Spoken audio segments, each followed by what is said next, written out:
Hello, I am excited to share with you my Christology presentation. The title of my presentation is The Monstrous Unification of Absolute Extremes, Hans Küng's Hegelian Christology. And if you recently read Thich Nhat Hanh's book, Living Buddha, Living Christ, you will probably recognize the name Hans Küng as he is quoted at length in the beginning of the book, and I thought that was really cool. So what's this presentation about? This presentation is going to cover two topics that are interconnected: Hegel's understanding of reconciliation through the incarnation of Christ and the Catholic theologian Hans Küng. Küng is a really interesting figure in theology, and I'll talk about some of his views and the trouble he got into with the church for them.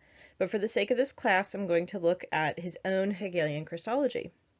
We'll do this by looking at his book, which is called The Incarnation of God. This presentation is going to also give you a cursory look at the incarnation through a Hegelian lens using dialectics and reconciliation. We'll also look at the cultural background and life of Hans Küng, with a special emphasis paid on his lifelong tension with the Catholic Church, which is really significant in both a cultural and theological sense. Lastly, we'll look at some of the critiques raised against Küng and examine heterodoxy and orthodoxy. Overall, I hope you enjoy the presentation. So Georg Wilhelm Friedrich Hegel, who lived from 1770 to 1831, was a post-Kantian idealist who envisioned a systematic philosophical system that focuses upon a teleological account of history and devised a dialectic for all relations. For Hegel, because Christianity is concerned with history and telos, there is an affinity between the Christian faith and Hegel's philosophical system. History itself is the progressive self-unfolding and self-realization of the absolute, or the infinite, or God. And through the passage of time, the absolute becomes more articulated and defined. So these are concrete moments in history. Hegel developed the idea of a unity or identity which is dialectical, an identity which includes within its own unity what is its negation or opposite. The synthesis created through the meeting of the thesis and antithesis is dialectics.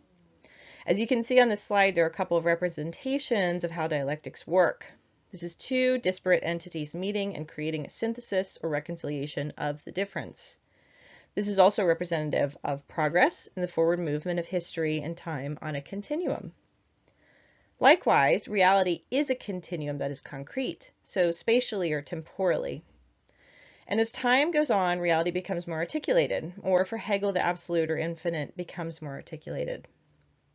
Concreteness is established through the relations of a particular to all other things, so I want you to keep this in mind when we move into Küng's Christology. Hegel maintains a conviction that reality is a continuum, so that nothing is ever separate fully. Otherwise, there would never be a hope of bridging the gap between things or connecting things, specifically in regard to subject and object connection. Again, a continuum is critical for understanding the incarnation in the sense. So that's a very cursory look at Hegelian dialectics. There's a lot more to get into, but I hope it's enough to help us understand in this presentation where Hans Küng is going in his Christology. In Christ, we see the divine identifying itself with the human to the fullest extent by living a human life. The death of Christ shows identification with humanity to the fullest degree, for death is the crucial mark of humanity. It's the finite. Christ endures death to show the total identification of the divine with the human. The incarnation in Christ's life and death bring out the full extent of the bond and essential unity of the infinite to the finite. So God to creation. For Hegel, whatever is real must become concrete and manifest in this world. So to be real, God must become manifest, must become revealed, and must become knowable. God has absolute freedom, and to make this concrete, God grants independent existence to something that is not divinity. This other thing is the world, which expresses the absolute freedom that is in God. It is the realization of God's own nature, and the world becomes God's other. This means God must reconcile this other to the divine. It must be restored in unity. So think about reconciliation here. For Hegel, the incarnation is a necessary event in the life of God. It had to happen because divine and human natures are not alien or dissimilar. So think about the continuum. Whatever is true of God's nature must be concrete in the world of time and space. The truth that the infinite and the finite are identical requires an instance of a God human, a concrete instance of the union of the infinite and finite natures. The incarnation of Christ shows that the finite nature is compatible with divine nature. It shows that reconciliation between the two is actually possible. So I wanted to include this quote from one of Hegel's lectures to illustrate what I'm describing here as I head towards Hans Küng. It says, suffering is a moment in the nature of God himself. It has taken place in God himself. So remember, nothing is necessarily dissimilar on the continuum between the infinite and the finite. And in case you're curious, this painting is The Crucifixion by Pablo Picasso.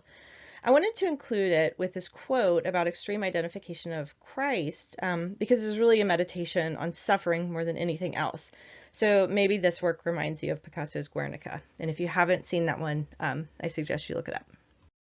So Christ as God-man or God-human. As God-human, Christ is the major step in the historical process whereby opposition between the infinite and finite spirit is being overcome. Christ is literally reconciliation in action. In bridging the gap between the finite and infinite, Hegel describes the word as the monstrous unification of absolute extremes. Hegel believes that the whole point of religion, specifically Christianity, is an attempt to solve reconciliation. So you're going to see this in Hans Küng's work and in his advocacy for ecumenism and interfaith dialogue as well. God must be manifest in the world to be real. And through the incarnation, we know that God is concrete and knowable and that reconciliation or salvation is possible. Christ is fully identified with humanity and embraces frailty and weakness. Through the existence of Christ, finitude is destroyed and humanity is reconciled to God. So in Hegelian terms, this is a negation of a negation. So Peter Hodgson has written at length about Hegel's impact on theology, Christianity, and also Christology as well. So here's a lengthy quote from Peter Hodgson explaining the incarnation in Hegelian terms. The absolute makes itself manifest as the Son. I need to move on for time's sake, but I encourage you to pause this presentation or look at the PowerPoint to read this full quote. So now we're going to take all this philosophy that we've learned from Hegel and now transition to looking at the Catholic theologian Hans Küng and his Hegelian Christology. So maybe you've never heard of Hans Küng outside of the book by Thich Nhat Hanh, but I think you'll find his life and theology really interesting, and you'll probably find some similarities among other theologians that you know. So he lived from 1928 to 2021 as a Swiss Catholic priest. He was a professor at Tübingen for virtually his entire career, and this is a hugely influential university for theology, especially in the 20th century. He was a contemporary of Jürgen Moltmann, who also taught at Tübingen during roughly the same time. Interestingly, he was a theological advisor for the Second Vatican Council, which is really important in regards to the Catholic Church. This council took place in the mid-60s and was a monumental undertaking to reform and modernize the Catholic Church after the First Vatican Council, which was roughly around World War I. So despite being an advisor for the council, because of his beliefs on papal infallibility, critique of celibacy for the priesthood, wanting to see women in clerical roles, etc., he was stripped of his ability to teach as a Catholic theologian at Tübingen, though he continued to teach Christian ethics, I believe, at the university. I think that was his topic. So Küng took a Christology from below stance, and this is reflected in many of his works. He was also a proponent of interfaith dialogue and radical ecumenism. He greatly desired to see the Catholic Church reunite with Protestants and held a fair amount of beliefs similar to Protestants, like sola fide. He received support from Karl Barth as well, who wrote a letter of support for one of his books, and so that might be surprising to some folks to learn. So Hans Küng wrote quite a few books, but we're going to talk about one of his books, and that is The Incarnation of God. For Hans Küng's understanding of Hegel in this book, the entirety of the world history is a single universal act of Heilsgeschichte, German word, a salvific history with no division of the sacred and profane, completely centered on the incarnation. Rather than the incarnation being relegated to personal faith or salvation, it was a historic act for the reconciliation of all humanity. So I cannot stress this enough, the importance of the incarnation in history. It's almost as if the whole world hinges upon it. The monstrous and base public death of Christ becomes the most exalted act in divine history. Through the death of Christ is instead the death of death. Remember, negation of a negation, in an extreme reversal and destruction of finitude. Küng writes in this book, "The living God is for him the one who moves, changes, and undergoes a history, who does not rigidly remain what he is, but becomes what he is. And he is the God who does not stubbornly remain within himself in a lofty posture of splendid isolation above the world, but who comes out of himself and externalizes himself in the becoming of the world, a movement which comes to a climax when God becomes man. For Hegel, this is the true Christian God, which, as an all-encompassing spirit, absolute, infinite, etc., contains all antitheses in his fullness. This is an active God which suffers and reconciles in solidarity with creation. The pinnacle of this realization is made clear explicitly through the incarnation. The main takeaway here is going to be universal salvation and God's solidarity with humanity." So as we discussed in the last slide, Küng utilizes what we talked about with Hegel to explain the essential unity between God and man through the act of reconciliation in the incarnation and the importance of God's actions in history. I'll read more from Küng here.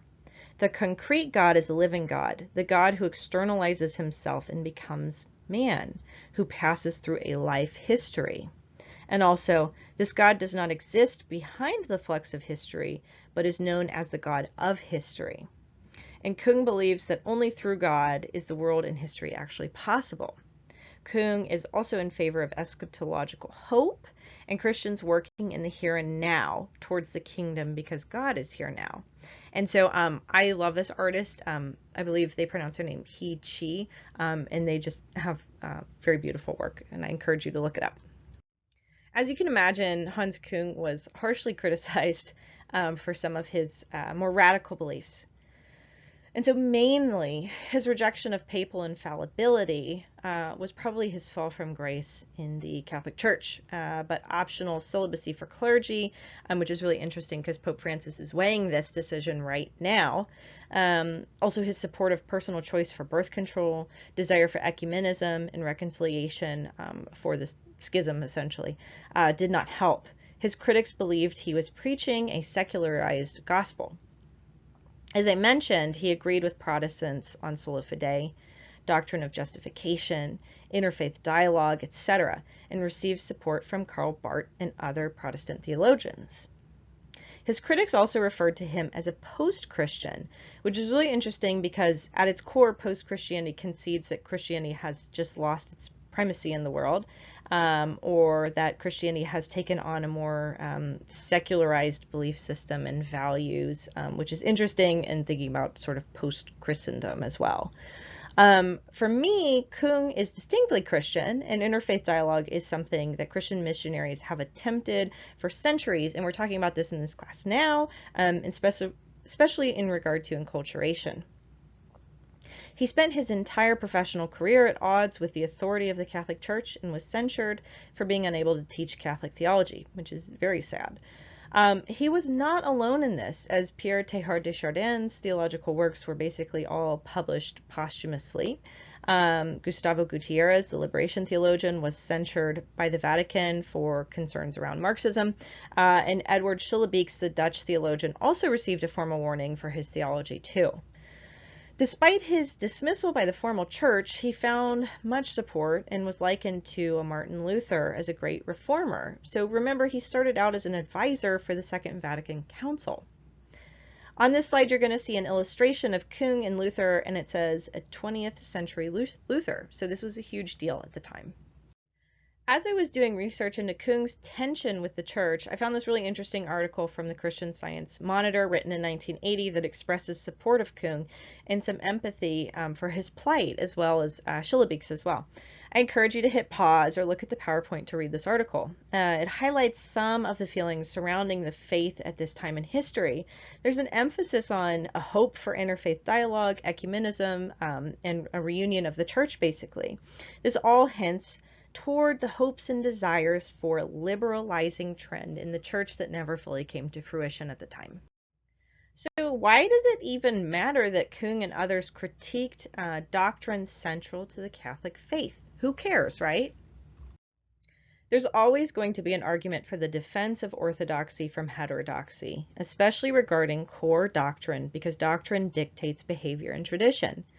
This is important at varying levels denominationally across the Christian faith, but it is deeply important to the structure and authority of the Catholic Church. It also brings into question what is the objective truth against what is relative, subjective, or optional. This is getting into heterodoxy. For defenders of Orthodox Christian faith, there's a perceived preservation of faith and correctness from relativism, secularism, modernization, etc. This is incredibly important for the idea of apostolic succession as well. On top of this, there's the question of institutional control, of which the Catholic Church has almost overwhelming power, and how they have maintained that for hundreds, if not 1,000+ years. We have to look at this, especially when heterodoxy is being questioned by those who ascribe to the faith like Küng. The period between the First and Second Vatican Councils was a time of both attempting to modernize the church while also preserving it from secularization. These were huge issues in the 20th century. And aggiornamento was a key issue for the Second Vatican Council, and it basically means bringing up to speed. There were many Catholic theologians, as I've pointed out, who were stripped of their titles, censured, criticized, and even had their works blocked from being published due to having a more heterodox stance. The Second Vatican Council was attempting to lay the groundwork for the reunion of the Catholic Church and other Protestant denominations. Remember the Christian Science Monitor article about the Lutherans actually awaiting this reunion. When it comes to the institutional power of the Catholic Church, there were huge issues in regard to Marxism for liberation theology, especially socialism, spiritualism, secularism, and ecumenism, even getting into metaphysics too for Teilhard. As you could see, this was a huge struggle for the Catholic Church and continues to be a struggle today. Bridging the gaps for 1 billion believers worldwide is incredibly difficult. So I hope you have enjoyed this presentation. It's been fun to work on, and thank you so much for listening about a little of the life of Hans Küng and his theological works. Thanks.